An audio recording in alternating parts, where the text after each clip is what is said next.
গত এপিসোডে আপনারা জেনেছিলেন আয়নার ভেতরে একজন আছে, একজন মানুষ যে মরতে চায়নি, কিন্তু একটা প্রশ্নের উত্তর দেওয়া হয়নি। কেন কেন একজন মানুষ নিজেকে আয়নায় বন্দি করবে? কেন সে প্রতিটি বউয়ের স্বামীকে নিয়ে যায়? কেন সে একা থাকতে পারে না? এই গল্পটা শুরু হয়েছিল ১৯৫৬ সালে গোলাপগঞ্জের এক প্রত্যন্ত গ্রামে, একজন বৃদ্ধার মৃত্যুর রাতে। কিন্তু মৃত্যুটা স্বাভাবিক ছিল না, কারণ তিনি মরতে চাননি। কারণ যাওয়ার আগে তিনি কিছু একটা রেখে গিয়েছিলেন, এবং সেই কিছু আজও আছে। কিন্তু এই বৃদ্ধার গল্পে শুধু হরর নেই, আছে এমন একটা বিশ্বাসঘাতকতা যেটা জানলে আপনি বুঝবেন কেন সে এখনো ক্ষমা করেনি। আপনার পরিবারেও কি কেউ আছে যাকে আপনি বিশ্বাস করেন সবচেয়ে বেশি? একটু ভাবুন, সে কি সত্যিই আপনার পক্ষে? সালটা ছিল ১৯৫৬। তার নাম ছিল জোবেদা বিবি। বয়স তখন ৬২। গোলাপগঞ্জ, আশপাশের ৫ গ্রামে তাকে চিনত না এমন কেউ ছিল না। ছোটবেলা থেকেই সে অন্যরকম ছিল। অন্যরা যা দেখত না সে দেখত, অন্যরা যা শুনত না সে শুনত। তার মা বলতেন, এই মেয়ে দুই দুনিয়া দেখতে পায়। বাবা চিন্তিত থাকতেন, এটা রহমত নাকি আযাব? জোবেদা নিজে কখনো ভয় পায়নি। সে শিখেছিল, পড়েছিল, বুঝেছিল। গ্রামের মানুষের অসুখ সারাত। জ্বরে ভুগলে, বাচ্চা না হলে, ফসল না ফললে সবাই আসত জোবেদার কাছে। কিন্তু জোবেদার নিজের জীবনে একটাই দুঃখ ছিল, তার একমাত্র ছেলে করিম। বয়স ২৫, বিয়ে হয়েছে সদ্য। করিম তার মায়ের ক্ষমতাকে বিশ্বাস করত না। বলতো, আম্মা, এসব কুসংস্কার, মানুষ তোমাকে ভুল বুঝবে। জোবেদা হাসত, মানুষ বুঝুক বা না বুঝুক, আমি আমার কাজ করি। কিন্তু সেই বছর একটা ঘটনা হলো। পাশের গ্রাম থেকে একজন মানুষ এলো জোবেদার কাছে। নাম বলল না, শুধু বলল, আপনি পারবেন, অন্য কেউ পারবে না। কি চাই? লোকটা বলল, আমার ছেলে ৩ বছর ধরে কথা বলে না, ডাক্তার কিছু করতে পারেনি, আপনি। জোবেদা ৩ দিন সেই বাড়িতে গেল।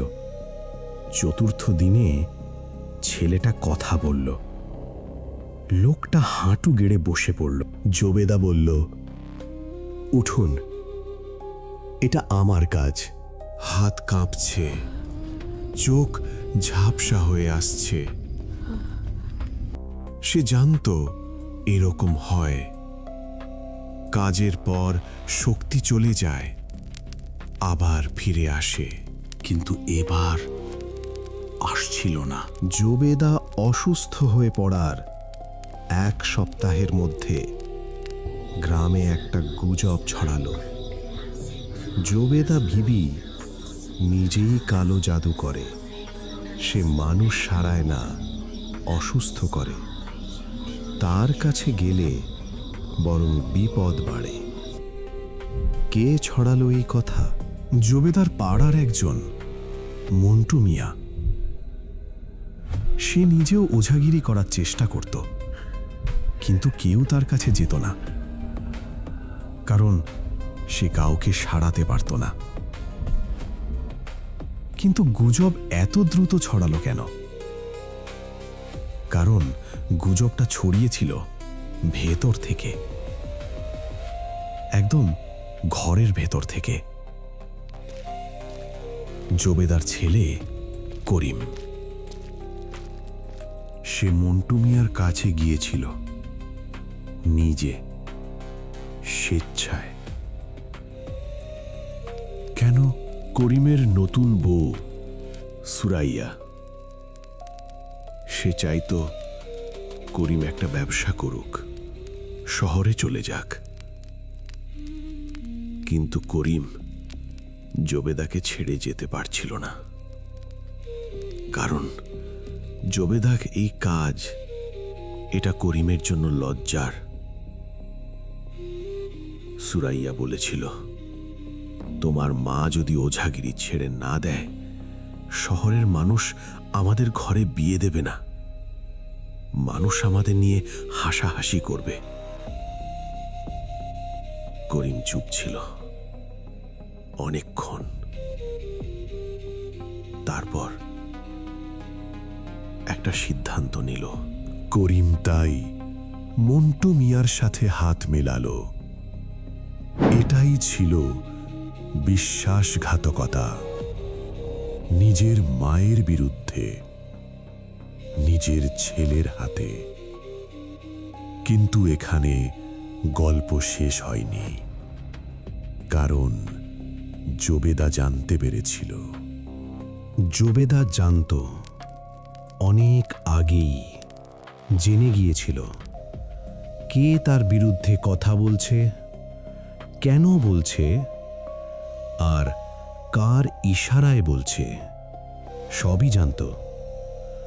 কিন্তু সে করিমকে কিছু বলেনি, কারণ সে ভেবেছিল হয়তো করিম বুঝবে, হয়তো একদিন এসে বলবে, আম্মা, আমি ভুল করেছিলাম।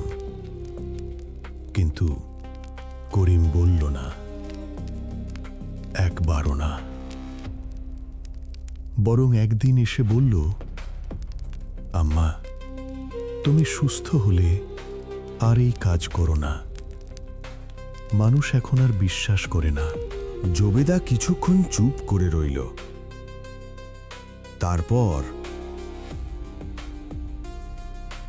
একটা প্রশ্ন করল, তুই কি বিশ্বাস করিস? করিম চুপ, একটা শব্দও বলল না। লম্বা পজ। জবেদা তার দিকে তাকিয়ে রইল কয়েক সেকেন্ড। তারপর শুধু বলল, ঠিক আছে। কথাটা খুব ছোট ছিল, কিন্তু সেই ঠিক আছের ভেতরে অনেক কিছু ছিল। হয়তো কষ্ট, হয়তো হতাশা, হয়তো মায়ের ভাঙা হৃদয়। কিন্তু সেই রাতে সে একটা কাজ করল, নিজের সবচেয়ে পুরনো আয়নাটা বের করল। সেটা তার মায়ের মায়ের কাছ থেকে পাওয়া। এই আয়নায় সে সব দেখত। সারা রাত সে কি করল কেউ দেখেনি, কেউ না। শুধু ঘরের ভেতরে একটা মোমবাতি জ্বলছিল, আর মাঝে মাঝে আয়নার কাছে অদ্ভুত আলো ঝলসে উঠছিল। ভোরবেলায় করিম ঘরে ঢুকল, দেখল মা ঘুমাচ্ছে, মুখে একটা শান্তির হাসি, যেন অনেক দিন পর সে কোনো সিদ্ধান্তে পৌঁছেছে। আর আয়নার ফ্রেমে নতুন কিছু খোদাই, অদ্ভুত লিপি, অচেনা চিহ্ন, যেগুলো আগে সেখানে ছিল না। তারপর মাথা নাড়ল, ভাবল মা অসুস্থ বলে পাগলামি করছে। কিন্তু সে জানত না, সেই রাতেই তার জীবনের সবচেয়ে বড় ভুলটা চিরস্থায়ী হয়ে গেছে। জবেদার অসুখ দিন দিন বাড়তে থাকল। যে মানুষ একসময় পুরো গ্রামের ভরসা ছিল, সে এখন বিছানা থেকে উঠতে পারে না। 1 মাসের মধ্যে সে পুরোপুরি শয্যাশায়ী হয়ে পড়ল। আর গ্রামের মানুষ, তারা আর আসে না, কারণ মন্টু মিয়ার গুজব এখন সত্যি বলে মনে হচ্ছে। জবেদা নিজেই কালো জাদু করত, এখন সেই জাদুই তার উপর ফিরে এসেছে। মানুষের বিশ্বাস যত দ্রুত গড়ে ওঠে, তার চেয়েও দ্রুত ভেঙে যায়। জবেদা সেটা জানত, তবুও কিছু বলতো না। কিন্তু সবাই তাকে ভুলে যায়নি। একজন মানুষ এসেছিল, সেই লোক যার ছেলেকে সে সারিয়ে তুলেছিল। লোকটা তার পাশে বসে রইল অনেকক্ষণ, চোখে কৃতজ্ঞতা, কণ্ঠে অসহায়তা। সে বলল, আপনি কি চান আমি করব। জবেদা চুপ রইল অনেকক্ষণ। তারপর ধীরে ধীরে বলল, একটাই কথা মনে রাখবেন, এই আয়নাটা কখনো ভাঙবেন না, কাউকে দেবেন না, যেখানে আছে সেখানে থাকতে দেবেন। লোকটা অবাক হয়ে গেল। সে জিজ্ঞেস করল, কেন? জবেদা তার দিকে তাকালো, তারপর আয়নার দিকে, এবং বলল, আমি থাকব এখানে যতদিন আমার কাজ শেষ না হয়। লোকটা কিছুই বুঝল না, কিন্তু তার শরীর শীতল হয়ে গেল। কেন যেন মনে হলো এই কথাগুলো কোনো অসুস্থ মানুষের কথা নয়, বরং কোনো প্রতিজ্ঞা। সেই রাতেই জবেদা মারা গেল। করিম তার পাশেই ছিল, কিন্তু শেষ মুহূর্তে জবেদা করিমের দিকে তাকায়নি, একবারও না। তাকিয়েছিল আয়নার দিকে, আর মরার ঠিক আগে একটু হাসল, খুব সামান্য, খুব অদ্ভুত, যেন সে হেরে যায়নি। সবকিছু শেষ হওয়ার পর ঘরে শুধু নীরবতা। করিম একা বসেছিল, তার চোখ হঠাৎ আয়নার দিকে গেল, আর তখনই সে প্রথমবার ভয়ে পেল, কারণ আয়নায় তার মায়ের রিফ্লেকশন তখনও ছিল, চোখ খোলা, স্থির, তাকিয়ে আছে করিমের দিকে। অসম্ভব, মৃত মানুষ এভাবে তাকিয়ে থাকতে পারে না। করিম উঠে দাঁড়ালো, পিছিয়ে গেল, কিন্তু রিফ্লেকশন নড়ল না, শুধু তাকিয়ে রইল। করিম আর সহ্য করতে পারল না, সে দৌড়ে ঘর থেকে বেরিয়ে গেল। পরের দিন সকালে সে আয়নাটা সরিয়ে দেওয়ার চেষ্টা করল, দু হাতে ধরল, টান দিল, ধাক্কা দিল, কিন্তু আয়নাটা নড়ল না, 1 ইঞ্চিও না, যেন মাটির সঙ্গে গেঁথে গেছে। 3 দিন পরে করিম অসুস্থ হয়ে পড়ল। সুরাইয়া ভয় পেয়ে গেল। সে বলল, আয়নাটা বিক্রি করে দাও। করিম মাথা নাড়ল, কেউ নেবে না। সুরাইয়া বলল, তাহলে বাড়ি ছেড়ে দাও। করিম চুপ। কোথায় যাব? সুরাইয়া বলল, যে কোনো জায়গায়। কিন্তু এই আয়নার সামনে না। সেই রাতে করিম একা বসে রইল সেই ঘরে, সেই আয়নার সামনে। অনেকক্ষণ পর ধীরে ধীরে বলল, আম্মা, তুমি কি সত্যি আছো? আয়নায় শুধু তার নিজের মুখ দেখা যাচ্ছিল, শুধু নিজের মুখ।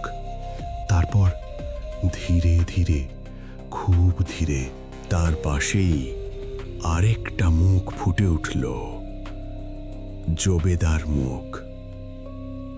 চোখ খোলা, মুখ স্থির, কোনো রাগ নেই, কোনো কান্না নেই, কোনো এক্সপ্রেশন নেই।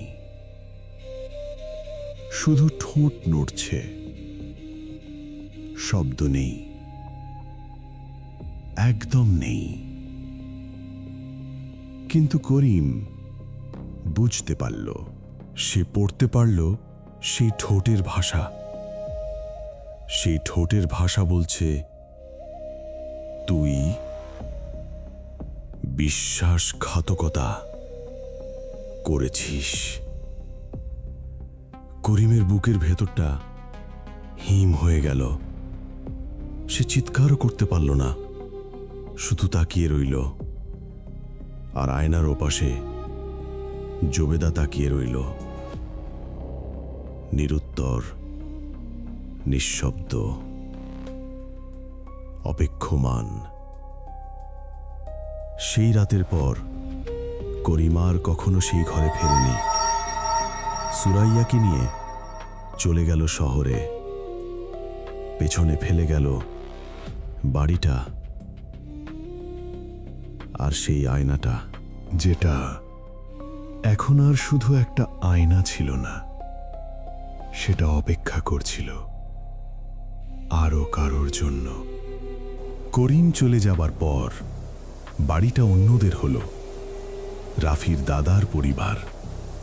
বছর পেরিয়ে গেল, দশক পেরিয়ে গেল, কিন্তু আয়নাটা বদলায়নি। এরাও জানতো না এই আয়নার ইতিহাস।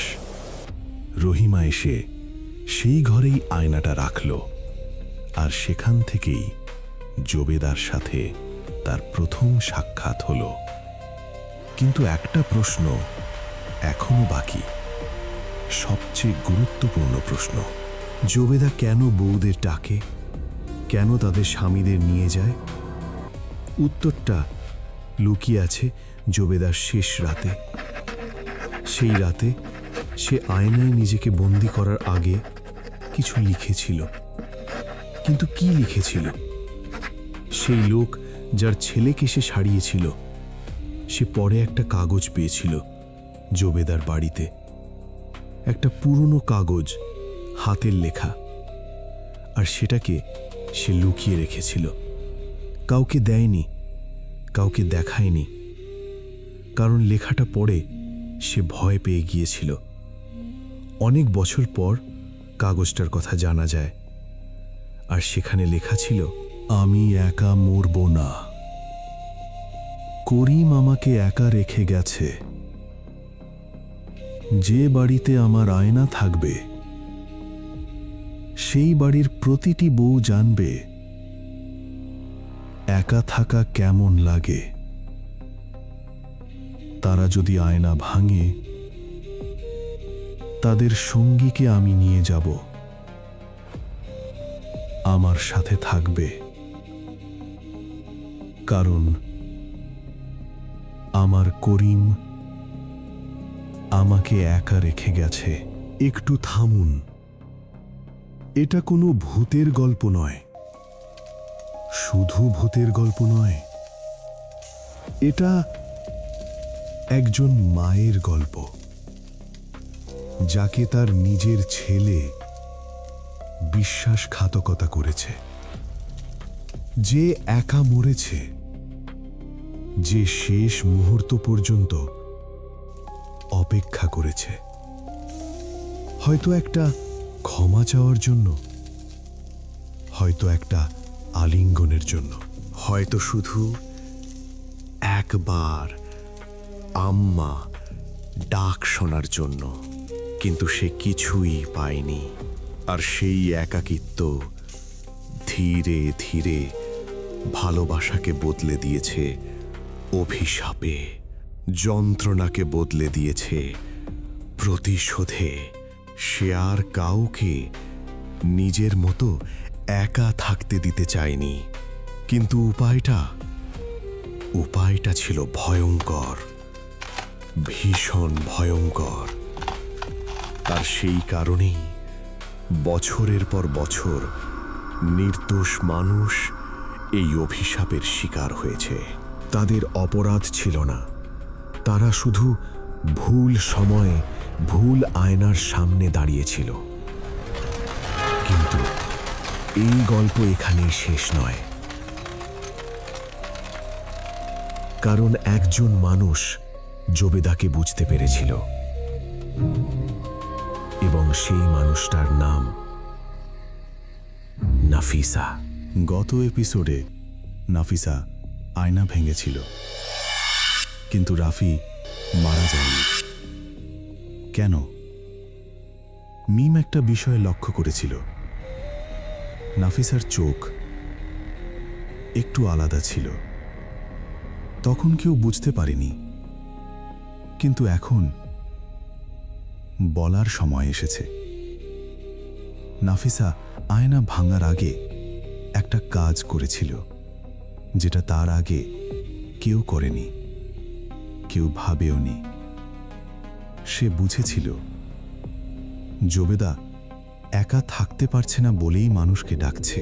সে জানত আয়না ভাঙলে রাফিকে হারাতে পারে, আর না ভাঙলে জবেদা ডাকতেই থাকবে। তাই সে তৃতীয় একটা পথ বেছে নিল। সে আয়নার সামনে দাঁড়ালো, একদম সামনে, আর ধীরে ধীরে বলল, তুমি একা থাকতে চাও না, আমি বুঝি, কিন্তু আমার স্বামীকে নিও না।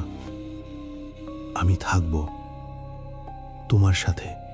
সেই মুহূর্তে কিছু একটা বদলে গেল। জবেদা থেমে গেল, কারণ এই কথাটা আগে কেউ বলেনি, কেউ না। এর আগে সবাই হয় আয়না ভেঙেছে, নয়তো পালিয়ে গেছে। কেউ থাকতে চায়নি, কেউ তার কষ্টটা বোঝার চেষ্টা করেনি। কিন্তু নাফিসা করেছিল। নাফিসা আবার বলল, আমি তোমার গল্প জানি। তোমার ছেলে তোমাকে ছেড়ে গেছে, কিন্তু সেটার জন্য আমার স্বামী দায়ী না, আমি দায়ী না। আয়নার ওপাশে নীরবতা, এক গভীর অদ্ভুত নীরবতা, যেন বহু বছর পর কেউ প্রথমবার জবেদার কথা শুনছে। তারপর নাফিসা আয়নাটা তুলে নিল আর নিজের হাতে ভেঙে ফেলল।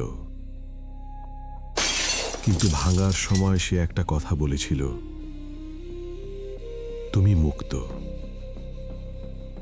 শব্দটা খুব ছোট ছিল, কিন্তু তার প্রভাব খুব বড়, অবিশ্বাস্য বড়। সেই মুহূর্তে যা ঘটেছিল সেটা কেউ পুরোপুরি ব্যাখ্যা করতে পারে না, কারণ সেখানে অন্ধকার ছিল না, কোনো চিৎকার ছিল না, কোনো প্রতিশোধ ছিল না। শুধু একটা সাদা আলো, নরম, শান্ত, উষ্ণ, যেন কেউ অবশেষে বাড়ি ফিরছে। জবেদা মুক্ত হয়েছে কিনা কেউ জানে না, আজও না। কিন্তু নাফিসার চোখে মিম যা দেখেছিল সেটা ভয়ের কিছু ছিল না, একদমই না। সেটা ছিল শান্তি। যেন নাফিসার চোখে একটুক্ষণের জন্য অন্য কেউ তাকিয়েছিল, তারপর চলে গেছে চিরতরে। আর হয়তো বহু বছর পরে প্রথমবারের মতো জবেদা সত্যিই একা ছিল না। করিম শহরে গিয়ে ব্যবসা করেছিল, সুরাইয়াকে নিয়ে সুখেই ছিল, অন্তত বাইরে থেকে তাই মনে হতো। কিন্তু রাত নামলেই সব বদলে যেত, কারণ তার ঘুম হতো না, প্রায় কোনো রাতেই না। আর যখন ঘুম আসতো তখন একটা স্বপ্ন দেখত, একটাই স্বপ্ন, বছরের পর বছর একই স্বপ্ন। মায়ের মুখ আয়নার ভেতরে তাকিয়ে আছে, কিছু বলছে না, শুধু তাকিয়ে আছে। করিম ঘুম ভেঙে উঠে বসত, শরীর ঘামে ভিজে যেত, বুক ধড়ফড় করত। কিন্তু পরের রাতেও স্বপ্নটা আবার আসতো, আবার, আরও একবার, তারপর আবার। 50 বছর, পুরো 50 বছর ধরে করিম সেই চোখ দুটোকে ভুলতে পারেনি। সে নীরব তাকিয়ে থাকা ভুলতে পারেনি। অবশেষে করিম 50 বছর বয়সে মারা যায় হাসপাতালের বিছানায়। শেষ সময়ে তার পাশে অনেক মানুষ ছিল, কিন্তু সে যেন অন্য কাউকে খুঁজছিল, অন্য কাউকে দেখছিল। মৃত্যুর আগে সে বারবার একটা কথাই বলছিল, আম্মা, আমি ভুল করেছিলাম। কেউ বুঝতে পারেনি সে কাকে বলছে, কেন বলছে। কিন্তু একটা বিষয় সবার চোখ এড়িয়ে গিয়েছিল। ঘরের কোণে কোনো আয়না ছিল না, একটাও না।